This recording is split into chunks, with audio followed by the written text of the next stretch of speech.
내 평생 소원 이것뿐. 450장 찬송하십시다.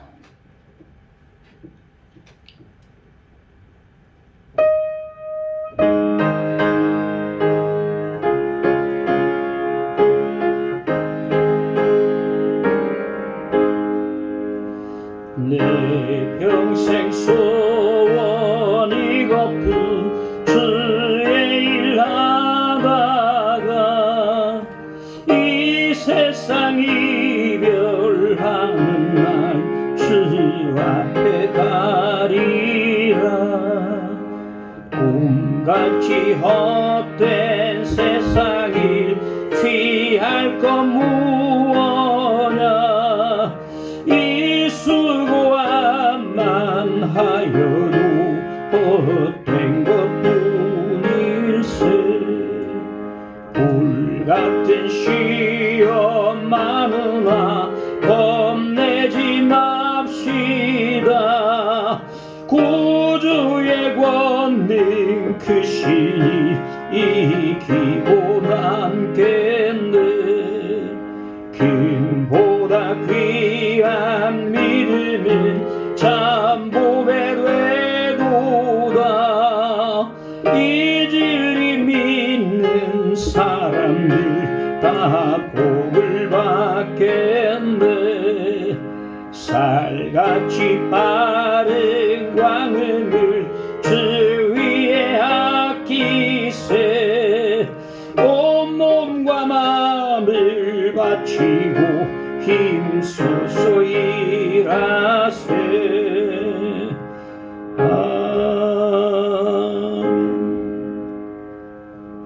하나님의 말씀 누가복음 2장을 보겠습니다. 1절로 7절까지 말씀을 봉독하겠습니다. 그때 가이사 아구스도가 영을 내려 천하로 다 호적하라 하였으니 이 호적은 쿠레노가 수리아 총독이 되었을 때에 처음 한 것이라. 모든 사람이 호적하러 각각 고향으로 돌아가매 요셉도 다윗의 집 족속이므로 갈릴리 나사렛 동네에서 유대를 향하여 베들레헴이라 하는 다윗의 동네로 그 약혼한 마리아와 함께 호적하러 올라가니 마리아가 이미 잉태하였더라. 거기 있을 그때에 해산 날이 참에 첫 아들을 낳아 강보로 싸서 구유에 뉘었으니 이는 여관에 있을 곳이 없음이라.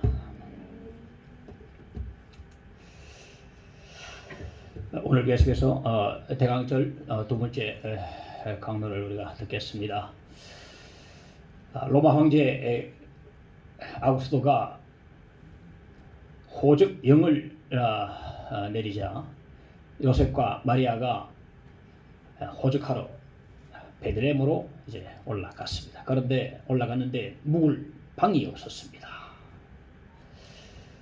그 당시에 여관 주인 말이죠.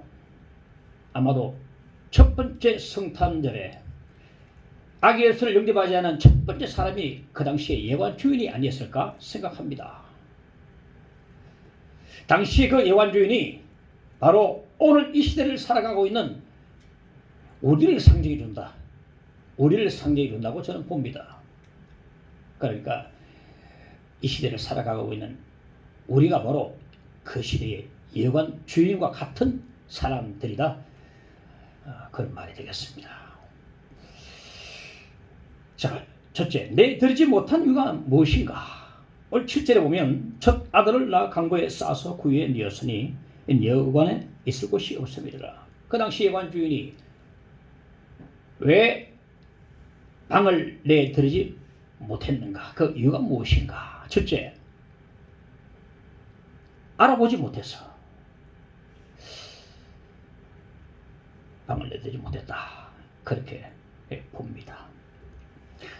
화가 메르손이라는 사람이 있는데 그가 그린 그림 가운데서 No room, 방이 없습니다라는 그런 성화가 있습니다. 그 성화에 보면 밤늦도록 빈방을 막 구하려 헤매다니던 마리아가 요셉에게 돌아와서 요셉을 향해서 이렇게 말을 했다라고 해석을 그림 밑에 붙여놨어요. 뭐냐면 여기도 방이 없어요. 그렇게 딱 써놨습니다. 여기도 방이 없어요. 왜 그 당시에 예관 주인이 방을 내드리지 못했는가? 태어날 아기가 메시아임을 알지 못했습니다. 그래서 방을 내드리지 못했다는 거죠. 예관 주인 그리고 투숙객들 가운데 한 사람이라도 알아보는 사람이 있었다면 자기 방을 내드릴 수도 있었을 것입니다. 그런데 저는 가만히 묵상을 해보면 과연 내줄 수 있겠는가 알아본들. 왜냐하면 그리스도가 어느 곳에 태어날 것인가를 정확하게 알았던 대제사장과 서기관들은요, 알았지만은 그 정확한 지식을 가지고도 아기 예수를 영접지 않은 걸 보면 알아본들 내가 힘겹게 잡은 방을 쉽사리 내줄 수 있겠는가? 참 그건 사실 어려운 것 같습니다. 내가 그렇게 지금 좀 모든 방들이 꽉 찼는데 억지로 잡아놨는데 이걸 내가 아기 예수한테 내주겠다. 좀 힘들지 않겠나 싶습니다. 과거 미국의 빌트모어의 가장 큰 호텔이 매니저가 한 손님을 퇴짜를 놨습니다. 그 이유는 농부 차림새를 했기 때문에 이 고급 호텔의 이 품위에 손상이 간다 해서 그 농부 차림새의 손님을 퇴짜를 놔버렸어요. 그 손님은 아무 말 없이 나가서 다른 호텔에 가서 방을 잡았습니다. 조금 뒤 알고 보니까 자기가 퇴짜놓은 손님이 다름 아닌 그 당시에 미국의 부통령 토마스 제퍼슨이었어요. 놀래가지고 부랴부랴 사람 보내가지고 다시 우리 호텔에 돌아오시라 사정을 냈습니다. 그때 제퍼슨이 이런 말을 했습니다. 돌아가서 당시 매니저에게 이렇게 말하시오. 방을 잡았다고 말해주시오. 그리고 그러한 농부에게 내줄 방이 없는 호텔이라면 미국의 부통령인 내게도 내줄 방이 없는 그런 호텔인 것이라고 말해주시오. 그렇게 전해주시오 말을 했습니다. 알아보지 못하니까 방을 안 내주는 것입니다. 거절하는 것입니다.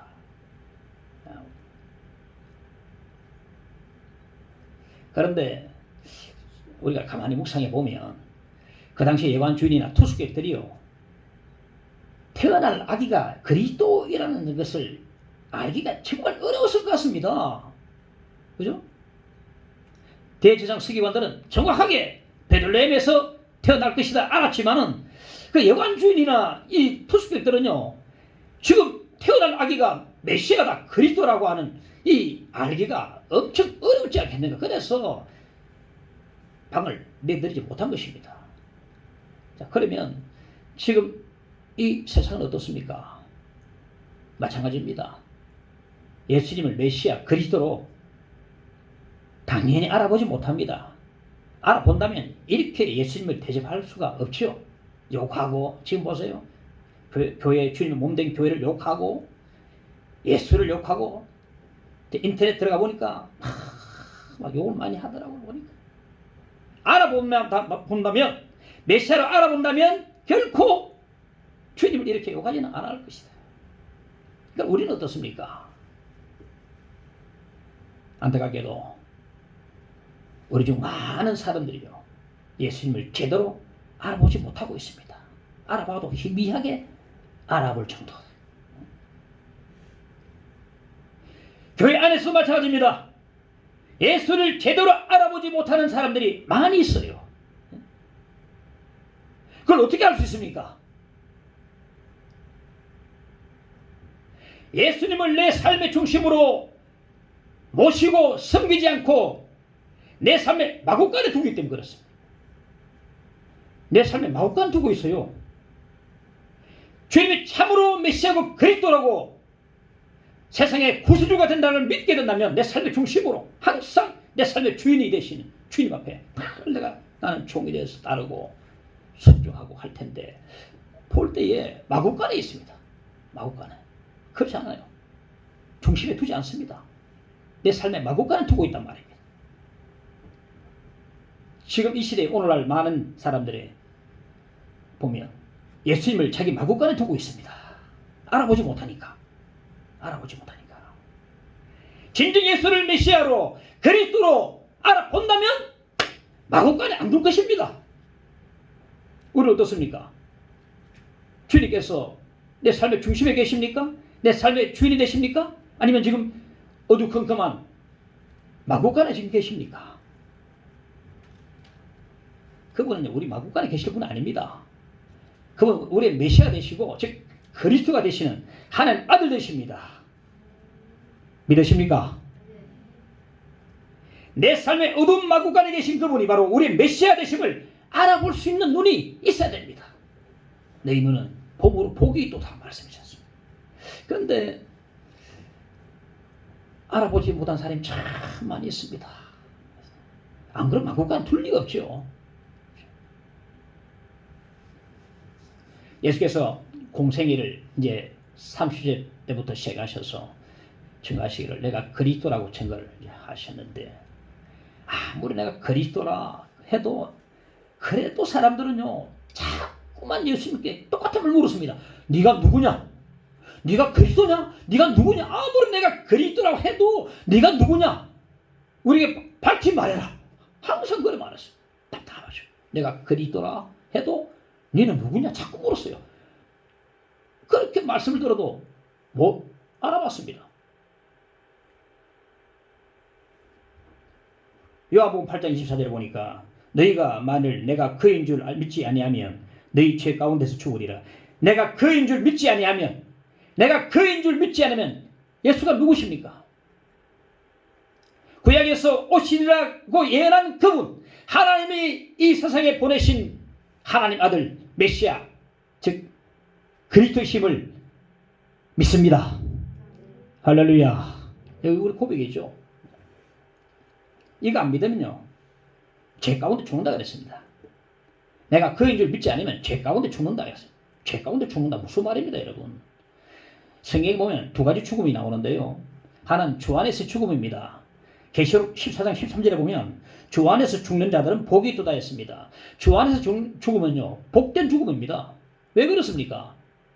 예수께서 이미 내 모든 죄를 다 지시고 하나님의 심판을 십자가에서 받으셨기 때문에 우리에게 더 이상의 심판이 없는 것입니다. 그러므로 우리가 이 세상을 떠나도 하나님 심판이 없어요. 믿는 사람에게는 없습니다. 그러므로 믿는 사람에게는요 죽음이 두렵지 않고요 믿는 사람에게는 절망이 아니라 죽음이 오히려 소망입니다. 복된 죽음이라고 그랬습니다. 복된 죽음. 바울은 말하기를 내가 죽으나 사나 죽으나 살면 하나님 일을 하고 죽으면 하나님 품에 안기고 살고 죽고 뭐 다 믿는 사람 그렇습니다. 이 방에서 저 방으로 옮겨가는 것 같다고 누가 말했는데. 그런데요 죄 가운데서의 죽음이 있습니다. 이건 뭡니까? 예수님을 믿지 않아서 그대로 죄를 가진 채로 죽어서 하는 심판이 그 죄에 떨어지기 때문에 죄 가운데서 죽으면요 절망입니다. 예수를 알아보지 못하면요 하나님의 심판이 그를 기다리고 있음을 알아야 됩니다. 예수님을 알아보는 게 얼마나 중요합니까? 알아본다는 거 믿는다는 것입니다.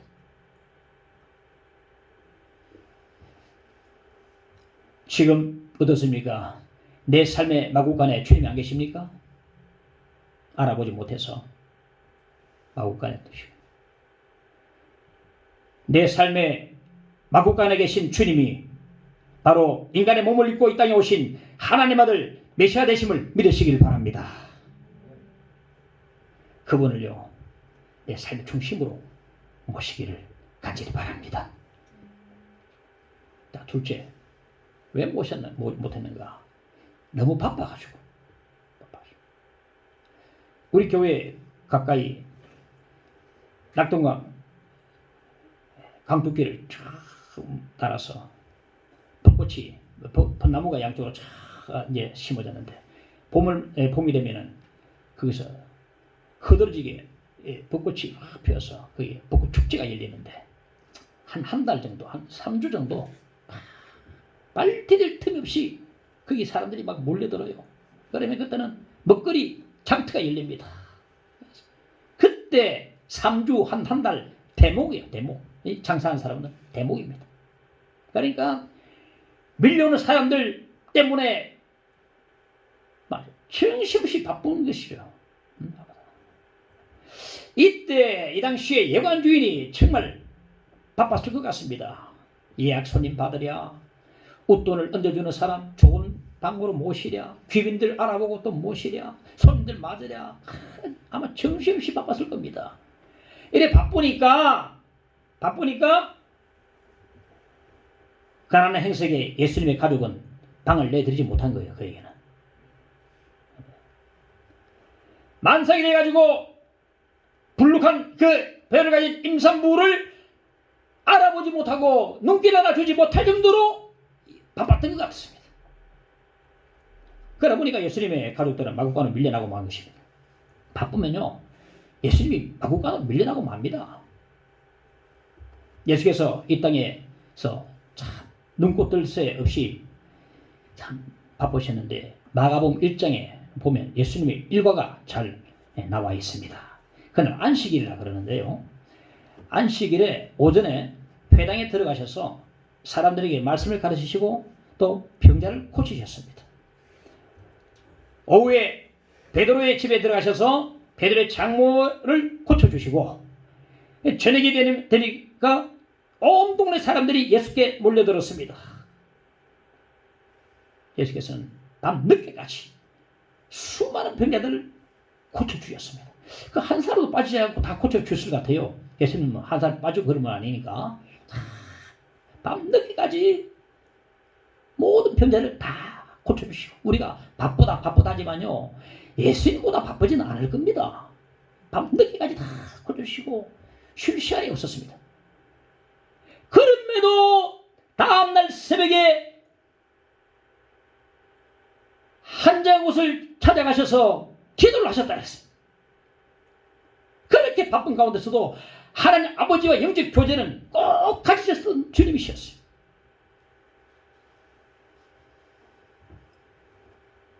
물론 우리가 기도 시간으로 하면 새벽 시간이 가장 좋은 시간이 하지만 예수님 일과를 보면 새벽 시간밖에 없어요. 낮에는 도무지 어떻게 영적 교제를 하고 뭐 기도하고 할 시간이 없고 새벽 시간밖에 없으니까 또 새벽 시간을 또 가질 수도 있고 또 새벽 시간이 가장 좋은 시간 아니겠습니까? 이 땅에 연약한 인간의 모습으로 인성을 입고 오신 예수님께서 하나님 아버지와의 영적 교제를 통해서 새 힘을 얻고서 수많은 일을 하셨는데 우리야 오죽하겠습니까? 우리 얼마나 연약합니까? 우리 오죽하겠습니까? 예수께서도 하나님 아버지와의 영적 교제를 통해서 새 힘을 얻고 그렇게 일을 하셨는데 우리는 어떻습니까? 사실 우리는 그렇지 않아요. 그렇지 않아요. 참 놀라운 일입니다. 우리는 어떻게 보는 면에서는 예수님보다 더 슈퍼맨 같습니다. 슈퍼맨. 예수님께서도요, 그 일을 하기 위해서 기도를 하시고 일하셨거든요. 그런데 우리는 뭐 슈퍼맨처럼 살아요. 우리 예수님보다 더욱더 능력이 있는 사람 같아요.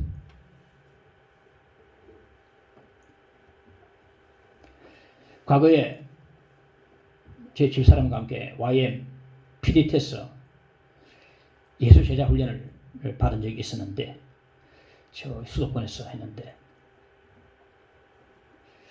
그때 예수전도단 대표인 홍성근 목사님이 계셨는데 그 홍성근 목사님은 정말 일이 많았습니다.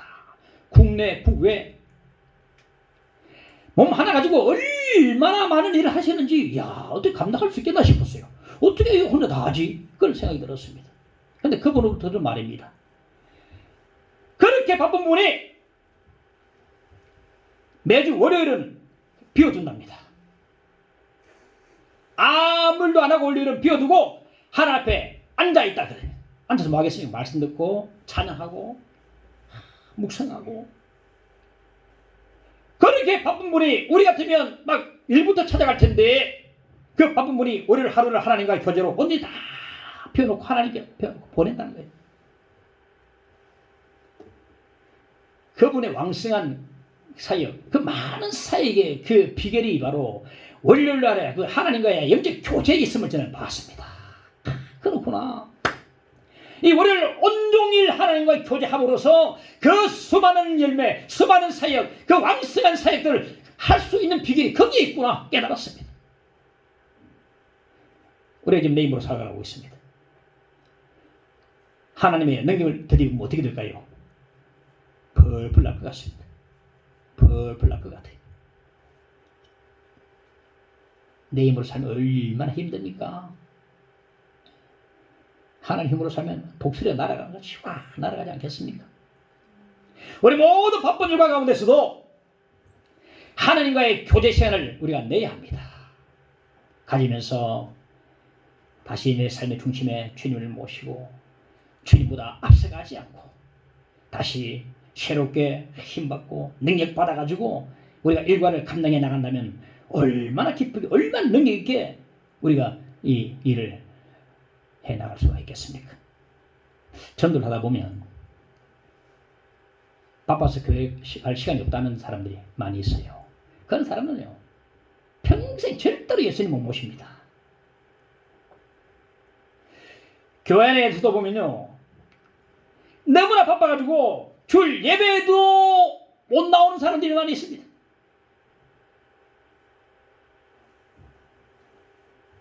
가끔씩 얼굴을 비추죠.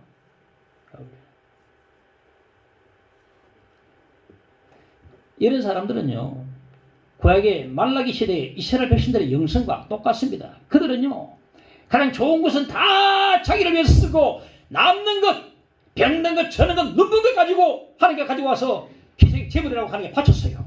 하나님께서 말씀, 너희 같으면 받겠느냐? 너희 같으면 받겠느냐? 안 받는다는 거죠. 그러니까 항상 자기가 먼저, 자기 일이 먼저고 하나님 매일 꼴찌. 이런 사람들이 바로 예수님을 자기 마구간에 두는 사람입니다. 저 마구간에 내가 바빠가지고 마구간에 두는 거예요. 예수님을 마구간에 바쁘니까 그냥 자기 일이 먼저니까 예수님 마구간에 두고 그냥 일하는 거예요. 잘 아시기 바랍니다. 예수님은 그런 대접을 받으실 분이 아닙니다. 예수 우리의 메시아 되시고 우리의 구원자 되시고 하나님 보내신 하나님의 아들 되시는 주님이십니다. 우리의 그러한 값싼 대접을 받으실 분이 결코 아니라는 사실입니다. 말라기 시대 영성 보세요.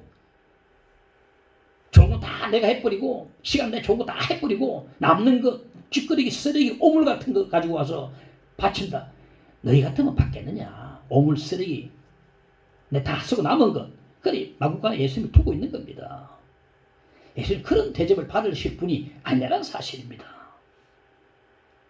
내 삶에 바빠서 혹시 예수님을 내 삶의 마구간에 두고 계신 분이 안 계십니까? 그렇다면 오늘 이 시간에 말씀을 듣고 난 뒤에 그 어두운 가운데 계시는 주님을 내 삶의 중심으로 모셔드릴 수 있기를 간절히 축원합니다.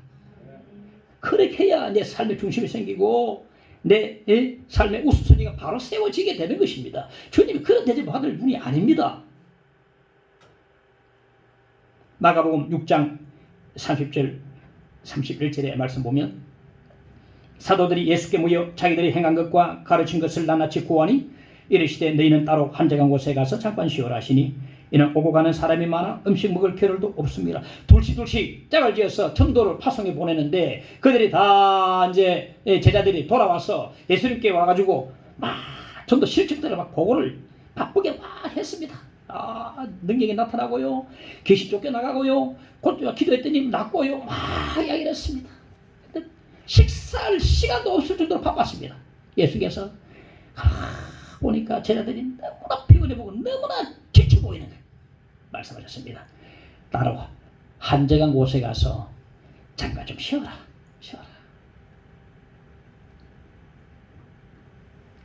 저는 들어보았습니다.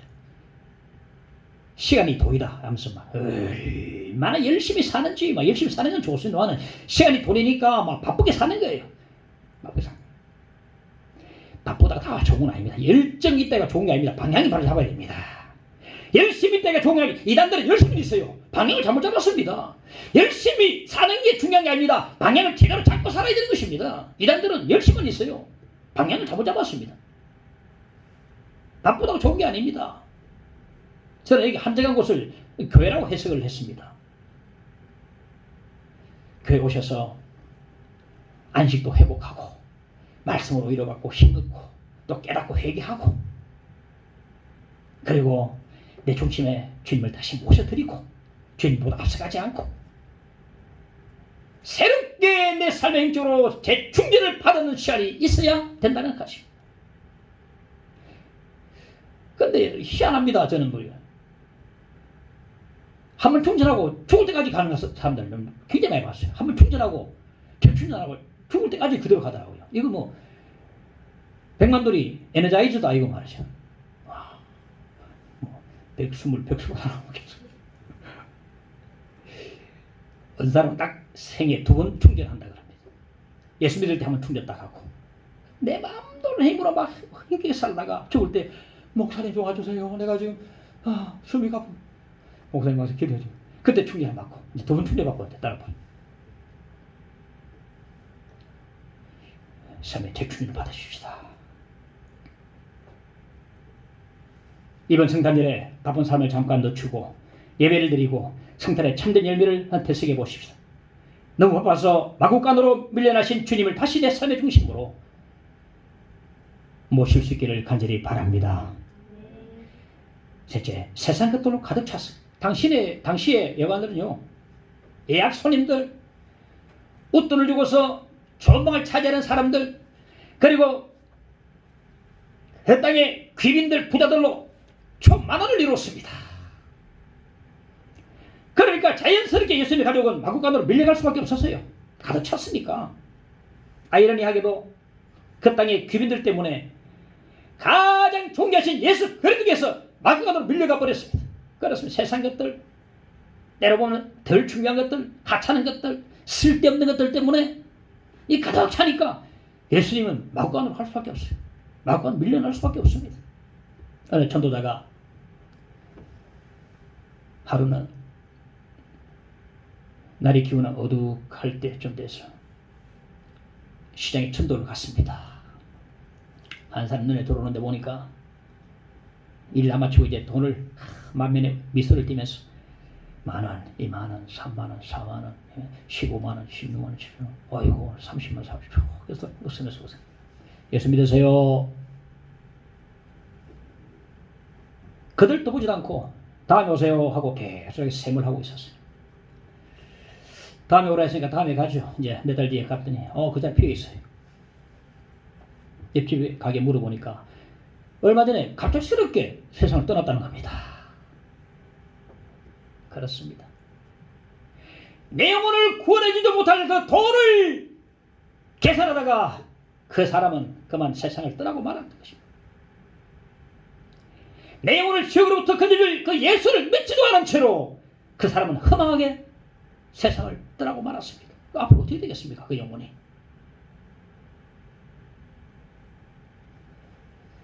한 남자분이 아주 큰 슈퍼마켓을 경영을 했는데 직원도 아주 많이 두고 있었는데 하루하루 돈 버는 재미가 너무 좋았어요. 주머니에 돈이 불룩하니까 뭐 든든하고 말이죠. 다른 사람이 놀러가도 일을 하고 다 쉬는 날에도 혼자 일을 하고 돈 버는 게 너무 재밌으니까 그 사람의 유일한 취미가 하나 있었어요. 뭐냐면은 큰 금고 너무 커가지고 사람이 서서 들어가서 그 안에 들어갈 수 있는데 들어가서 금고 열고 들어가죠. 돈 냄새 맡는 거. 돈 냄새 좋다. 돈 냄새 좋다는 사람이 많더라고요. 보니까 돈 냄새 좋다. 딱 되겠어. 돈 냄새 좋다. 돈 냄새 맡는 것이 유일한 취미였어요. 낙이었어. 어느 날도 다 직원들이 퇴근하고 난 뒤에 이제 늦은 밤에 혼자 뿌듯한 마음으로 큰 금고문을 다 열고 들어왔습니다. 너무 돈 냄새가 좋았습니다. 좋다. 그런데 돈 냄새에 흠뻑 취했는데 무엇을 잘못 건드렸는지 저절로 문이 꽝 닫혀버렸어요. 열 수도 없고 이제 안에서 열 수도 없고 이미 직원들 다 퇴근해버리고 아무도 없었어요. 아무리 괌치고 두드려봐도 별 소용이 없었어요. 그 다음 날은 공휴일 돼가지고 아무도 출근하지 않았습니다. 그렇게 이틀 동안에 꼬박 그 사람이 그 금고에 갇혀 있었는데 그 그래 좋던 돈 냄새가 막 역겨울 정도로 막 구역질났어.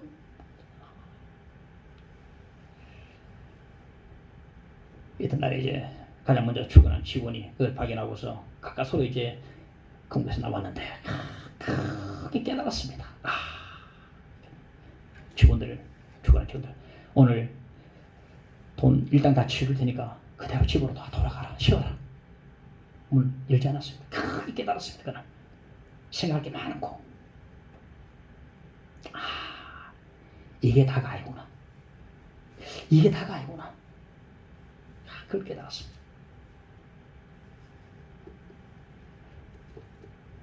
누가복음 12장 15절에 보니까 삼가 모든 탐심을 물리치라.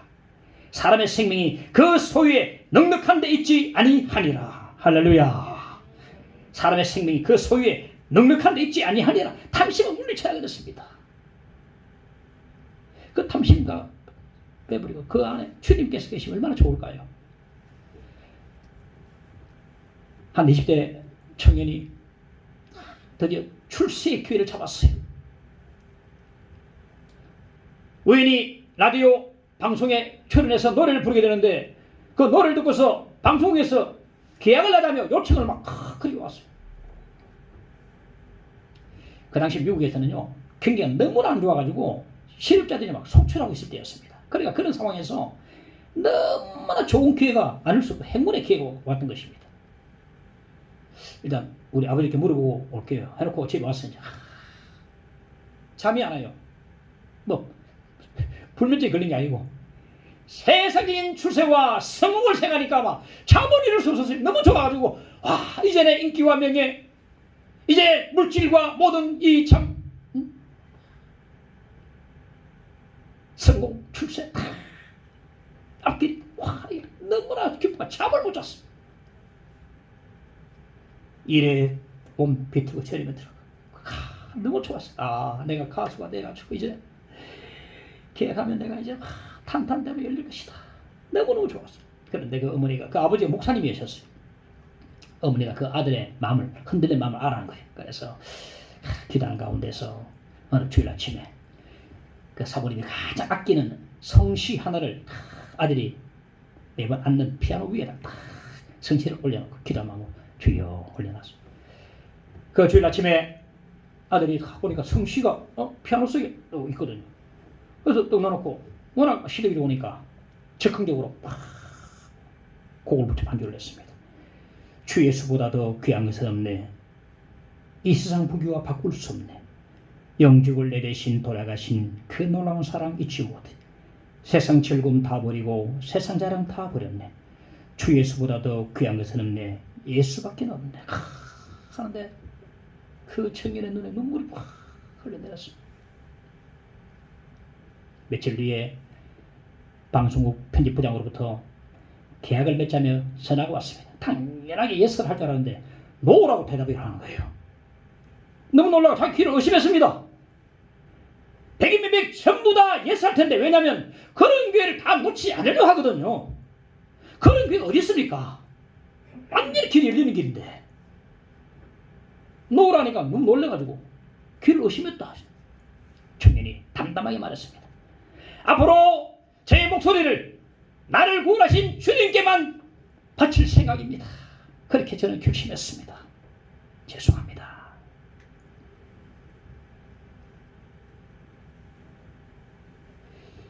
백여 명의 미국 해병대원들이 남태평양의 한 작은 섬에 상륙해서 그 어둑해져가는 바닷가에 모두 모여 앉아서 간간히 들려오는 포성을 들으면서 하나님께 예배를 드렸습니다. 너무 아름다운 장면 아닙니까? 보면 너무 복된 나라다. 복된 사람들이다. 예배를 드렸는데 도중에 한 해병대원이 앞에 나와 이 찬양을 했습니다. 주 예수보다도 귀한 것은 없다. 이 찬양을 듣고 있던 그 우락부락한 해병대원은 100여 명이 주님 앞으로 나와서 무릎을 꿇고 예수 그리스도를 자기 구주로 영접을 했습니다. 주님 영접합니다. 생사를 넘나드는 그 살벌한 싸움터 한국판에서 날마다 불안과 두려움에 떨었던 그들의 마음속에 하나님 허락하시는 잔잔한 평화가 그 마음 가운데 가득히 흘러넘쳤습니다. 저는 찬송가 비찬송가 가운데 이 찬양을 제일 좋아합니다.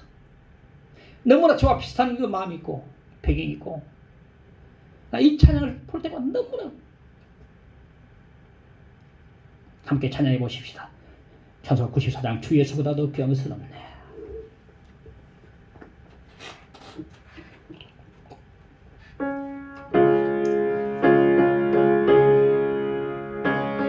예수밖에는 없네. 우리 점점이 한번 불러봅시다. 주 예수보다도 귀한 것은 없네. 이 세상 무기와 바꿀 수 없네. 영주는 내 대신 돌아가신 이 놀라운 사랑 잊지 못해. 세상 즐거움 다 버리고 세상 자랑 다 버렸네. 주 예수보다도 귀한 것은 없네. 예수밖에 없네. 주 예수보다도 귀한 것은 없네. 이 세상 명예와 바꿀 수 없네. 이전에 즐기던 세상 일도 주 사랑하는 맘 잊지 못해. 세상 즐거움 다 버리고 세상 자랑 다 버렸네. 주 예수보다도 귀한 것은 없네. 예수밖에 없네. 주 예수보다도 귀한 것은 주 예수보다도 귀한 이 세상 행복과 바꿀 수 없네. 이 세상 행복과 바꿀 수 없네. 유혹과 핍박이 몰려와도 주 섬기는 내 마음 변치 않아. 세상 즐거움 다 버리고 세상 자랑 다 버렸네. 주 예수보다도 귀한 것 예수밖에. 예수 세상 즐거움 다 버리고 세상 자랑 다 버렸네. 세상 즐거움 다 버리고 세상 자랑 다 버렸네. 주 예수보다도 귀한 것은 없네. 예수밖에 없네. 아직도 예수보다 세상이 더 좋다면, 아직도 예수보다 물질이 돈이 더 좋다면 아직 온전한 신자가 아닙니다. 아직도 예수보다 이 세상의 향락이 재미가 더욱더 좋다면 온전한 신자가 아직 아닙니다. 이 세상 그 무엇과도 바꿀 수 없는 주님을 여러분 믿으시기를 간절히 바랍니다. 예수가 가장 좋음을 여러분 믿으시기를 간절히 축원합니다. 바꿀 수 있는 게 없습니다. 세상 것 때문에, 각종 이 세상의 잡동사니 때문에, 쓸데없는 것 때문에, 너무나 덜 중요한 것 때문에 예수를 내 삶의 마구간에 밀어놓고 세상 것 가득 차가지고 예수님 자리가 없었어. 마구간에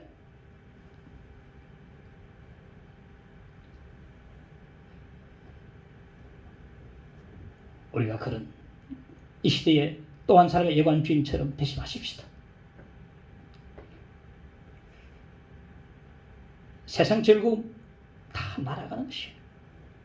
세상의 쾌락 그림자입니다. 지나가 버립니다.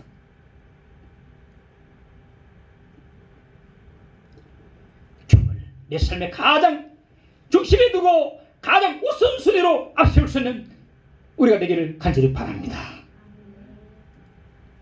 우리의 삶 속에서 지금 예수께서 내 삶의 중심에 계십니까? 아니면 내 삶의 마구간에 계십니까? 우리 삶에 이 세상의 것들로 가득 차서 하찮은 것들로, 덜 중요한 것들로, 쓸데없는 것들로 가득 차서 예수님이 마구간으로 밀려나지 않았습니까? 그분은요, 우리 마구간에 계실 분이 아닙니다.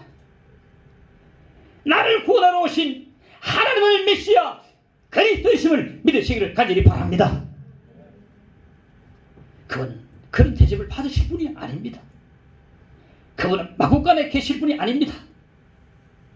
지금 내 삶에 그분이 마구간에 계시다면 잘 알아보고 내 삶의 중심으로 맨 앞쪽에 세우시기를 간절히 축원합니다. 빈망이 있습니다. 아마도 당시의 예관들마다 빈망이 없습니다라는 팻말을 다 걸어놨을 거예요. 빈망이 없습니다. 이제 우리 팻말을 좀 바꿔버립시다. 빈망이 없습니다의 팻말을 빈망이 있습니다. 예수님 대환영합니다. 예수님 열렬히 환영합니다. 라는 팻말로 완전히 바꿔 걸어버리십시다. 우리 삶에 보면 빈망이 없어요. 도로방이요. 왜? 바빴어. 세상 것들로 가득 찼기 때문에 알아보지 못해가지고 예수님 모시방이 없는데 이제는 모시방이 없습니다. 팻말을 내려버리고 빈방 많습니다. 주님 대환영입니다. 주님을 뜨겁게 모실 수 있는 그런 모습으로 팻말을 교체할 수 있기를 간절히 축원합니다. 방을 내드리십시다. 요한복음 14장 2절 3절에 보면 내 아버지 집에 거할 곳이 많도다. 그렇지 않으면 너희에게 일렀으리라. 내가 너희를 위하여 거처를 예배하러 가노니 가서 너희를 위하여 거처를 예배하면 내가 다시 와서 너희를 내게로 영접하여 나 있는 곳에 너희도 있게 하리라. 내 아버지 집에 거할 곳이 많도다. Many rooms. 방이 많다는 것입니다. 방이 많다. 아버지 방이 많다고 말씀해 주고 있습니다. 우리 주님께서는 오늘 위해서 아버지 집에 많은 방들을 준비해두고 계심을 알 수가 있습니다. 우리가 주님을 위해서 방 하나를 내드리면 우리 주님께서는 하나님 아버지 집에서 많은 방들을 우리를 위해서 다 내주고 주시기를 기다리고 계십니다. 우리가 주님을 위해서 아주 보잘것없는 작은 방 하나를 내드리면 주님께서는 아버지 집에서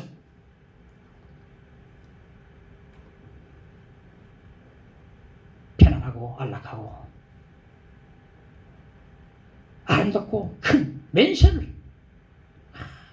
준비해두고 계시다고 말씀해주고 있는 것입니다. 그러나 이 땅에서 참으로 주를 위해서 내 방을 내드리지 않은 자는 아무것도 없습니다. 아무것도 예비된 게 없습니다. 주를 위해서 내 방을 내드리냐마니 우리 주님께서 하나님 아버지 집에서 정말 크고 아름다운 방을 다 내주시기 위해서 기다리고 계신다는 사실입니다. 나를 내드리는 것입니다. 나의 방을 주님께 드린다는 것은요, 내 삶과 내 인생과 내 자신을 주님께 드린다는 말이 되는 것입니다. 즉 주님께 헌신한다는 말이 되는 것입니다.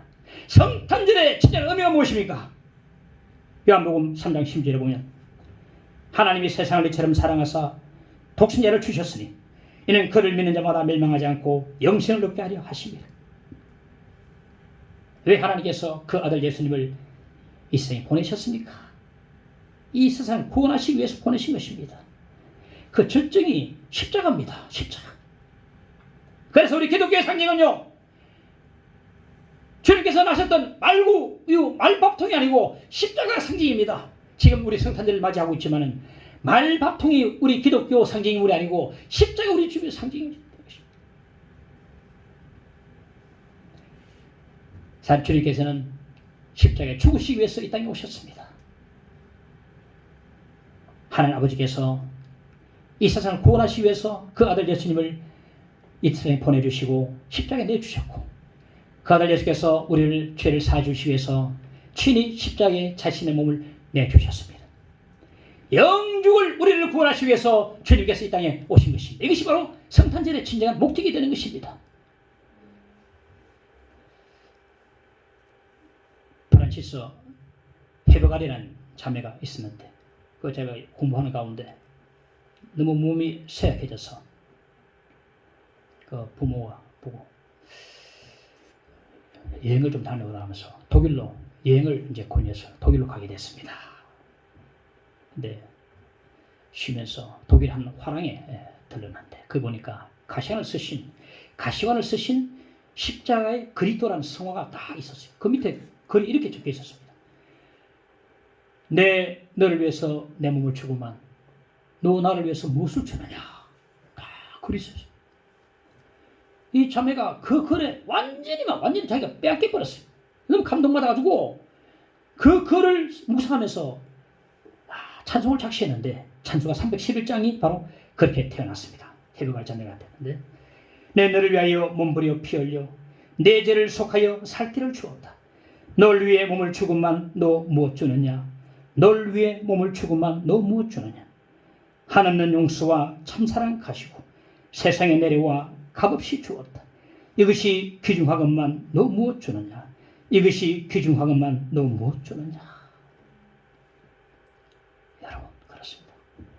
주님께 내 방을 내드린다는 것은 나를 내드린다는 것이요, 내 삶과 인생을 주께 드린다는 것이요, 주께 내 인생을 헌신하겠다는 그런 고백이 되는 것입니다. 주님께서 우리를 위해서 모든 걸 다 내주셨습니다. 이제는 우리가 주를 위해서 내드릴 때입니다. 주님께서 우리를 위해서 다 내주신 것을 기억한다면, 내가 주를 위해서 하는 모든 희생은 희생이라고 말할 수 없을 것입니다. 희생 축도 못 들어갑니다. 주님께서 자기 몸을 찢으시고 내주신 그 놀라운 사랑을 보면, 그 희생을 보면, 주님의 사랑이 희생 앞에 우리가 하는 희생은 무다합니다. 희생이라 감히 말할 수가 없습니다. 어느 교회에 제가 섬길 때인데 토요일날 집사님들이 청소하러 왔어요. 어느 집사님이 청소하면서 투덜투덜합니다. 들어보니까 이 교회는 청소해도 사탕 하나 안 주나, 이 교회는 청소해도 아이스크림 하나 안 주네. 아이스크림 때문에 봉사합니까? 눈깔 사탕 때문에 봉사합니까? 그 집사님이 얼마 전에 이제 그때 우리 교회 오신 분인데, 아이고 전에 교회는 사탕 줬는데, 주를 위해서 한 희생이 희생이라 말할 수가 없어요. 주님이 우리를 위해서 다 내주셨는데, 그 희생에 우리가 비교해 볼 때에 우리가 주를 위해서 하는 희생, 섬김, 예배 시간 출석해서 예배드리고 나와서 기도하고 섬기는 감히 희생이라고 말할 수가 없어요. 부끄러운 일입니다. 우리 성탄절을 맞이해서 성탄의 진정 의미를 한번 되돌아보고, 우리 삶의 마구간에 계신 주님을 내 삶의 중심으로, 내 삶 가운데 주님을 두시기를 간절히 축원합니다. 내 관심 밖에 바빠서 세상 것들로 가득 차서 알아보지 못해서 두었던, 마구간에 두었던 그 예수님, 그런 대접을 받으실 분이 아닙니다. 그분은 우리 인생을 구원하시러 오신 구원자 되십니다. 알아보시기 바랍니다. 알아보시고 내 삶의 중심으로 모시기를 간절히 바랍니다. 그리고 주를 위해서 이 성탄의 의미를 깨달아서 헌신을 마음속에 결단하고, 우리 교회 그런 말하죠. 때는 묻으리라. 열심히 해봐야 되겠다. 주를 위해서 희생해봐야 되겠다. 이 놀라운 주님의 십자가의 사랑, 은혜, 은총의 감격에서 생김으로 충만한 결단이 우리 마음 가운데 불을 일어날 수 있기를 간절히 축원합니다. 함께 찬양합시다. 주 예수 대문 밖에 535장 함께 찬송합시다.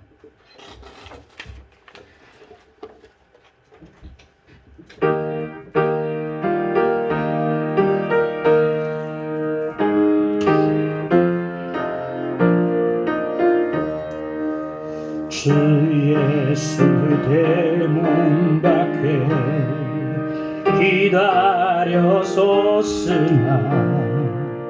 단단히 잠가두니 못 들어오시네. 나 주를 믿노라고 그 이름 부르나 문 밖에 세워두니 참 나의 수치라. 문 두드리는 손 못 박힌 손이요 또 가시멸 누가는 그 이마 둘렀네. 이처럼 기다리심 참 사랑이로다. 문 굳게 닫아두니 안 없는 내 죄라.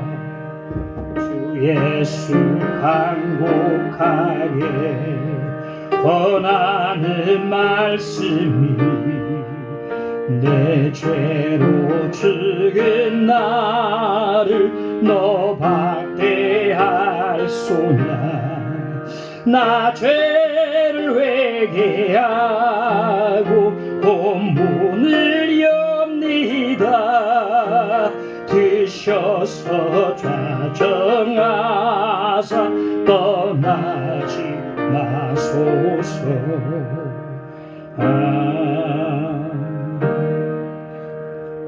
오늘 말씀을 우리가 생각하면서 우리 고요하게 함께 기도하십시다. 이제 다음 주가 되면 마지막 주일이 되는데 한 해를 하나님의 은혜 가운데 잘 달려왔습니다. 이제 기도할 때 주님을 마구간에 둥글 용서해 주시고 내 삶의 중심에 모시기를 간절히 원합니다. 주님, 내 마음의 방을 비워드리고 내드리기를 원하며 헌신하기를 원합니다. 받아주시옵소서. 우리 함께 이 시간 이 기도 제목으로 기도하십시다. 주여, 주 앞에 기도를 드립니다. 아버지, 용서해 주시옵소서. 주여, 나를 도와주옵소서. 주를 알아보지 못하여 너무나 바빠서 세상 것도 너무나 가득 찼어. 주님을 내 삶의 막구간에다가 두신 적이 너무나 많이 있습니다. 용서하여 주시길 원합니다. 내 삶의 중심으로 모시게 하시고 주를 앞 세울 수 있도록 주님 우선순위로 살아가도록 도와주시기를 간절히 원합니다. 내 마음의 방을 비우고 주를 모시기를 원합니다. 주여, 도와주시오. 임하여 주시기를 간절히 원하옵나이다. 지금 이 시간에 마음의 문을 두드리고 계신 분이 사오니 활짝 열고 주님을 모시게 하여 주시기를 간절히 원합니다. 하나님이 언제 오늘 이번에 성탄을 맞아서 둘러에서 헌신과 결단하게 하여 주시고 삶을 고백하도록 역사하여 주시옵소서. 함께하여 주시옵소서. 주옵소서. 예수님의 이름으로 기도하옵나이다. 아멘.